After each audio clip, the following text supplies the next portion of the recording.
Harry Green writes, loving the show as always. My question is, could you guys see Eva Green taking over for Kate Beckinsale in the Underworld series if she decides to move on from the franchise?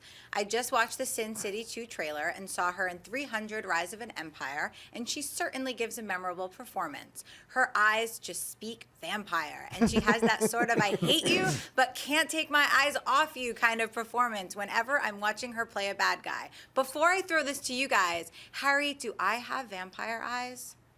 That I hate you, but I just can't take my eyes off you.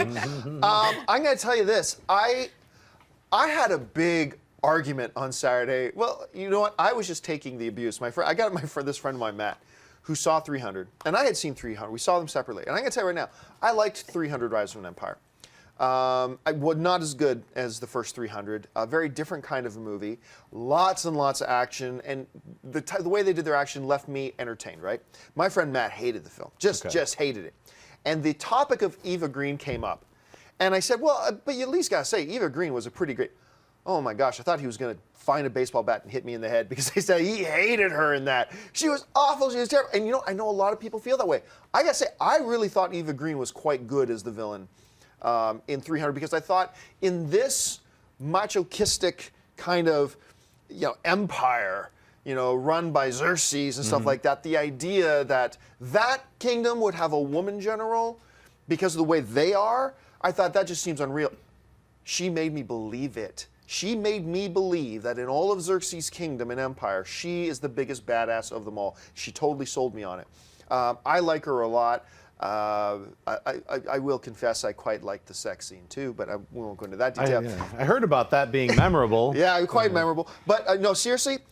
But having said that, I don't think there are going to be any more Underworld films. I think they're done.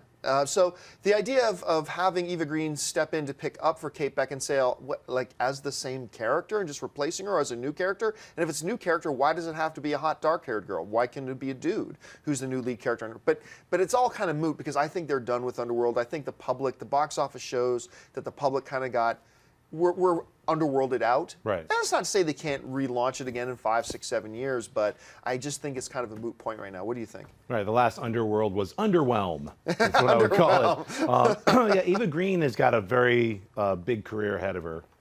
I don't see her stepping in to replace anybody else's 5th franchise movie. Granted, 300 is a sequel, but she's a great actress. I believe her. The first time I saw her was in Casino Royale. Yeah, she was the Bond girl. That was my real first exposure to her, fantastic, and you're right. She's got stunning eyes. Her facial features are great. But above and beyond that, she's a great actress. So yeah. I haven't had a chance to see 300 yet. I'm going to see it the next couple of days. So I'm looking forward to it. Playing a good villain is hard to do. Because how many times have we seen great movies that were mediocre villains? I mean, look, the first Iron Man, we all say it, the first Iron Man, great movie. But even Jeff Bridges, one of the great actors of all time, wasn't able to give us a memorable villain. Right. We look at the first J.J. Abrams Star Trek film, right? Really great film. But even though Eric Bana. Eric Bana, who is terrific, was not able to give us, Right. to deliver us a really great villain. Not that he's not capable of it, Right. just it's a hard thing to do. And you take a movie like 300 that's borderline mediocre, and you give someone, to me, that is a memorable, visceral, badass villain and do it well.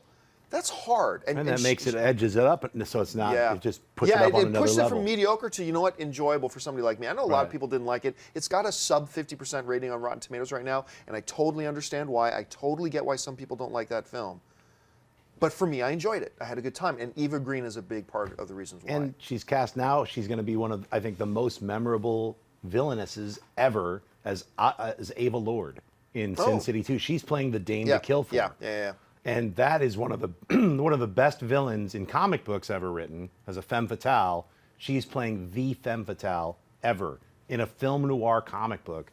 So I can't wait to see what they do. I hope that movie's good. I really do, Because too. I really do not like the first trailer at all. I was really underwhelmed by the first trailer. I'm still trusting that it's going to be awesome, though. I think the second trailer will blow you away. I too had some hesitancy with some of the visuals and some of the way they cut the first trailer together. I thought it was a little awkward.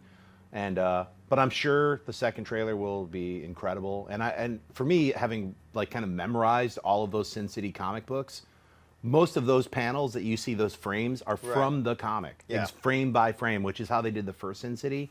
So for me, it was like really fun to see that very first shot of Glass and Marv flying backwards with his. So it's like they're just literally right out of the comic book. So maybe taken out of context, it is a little like less than cool. But I think it'll all work.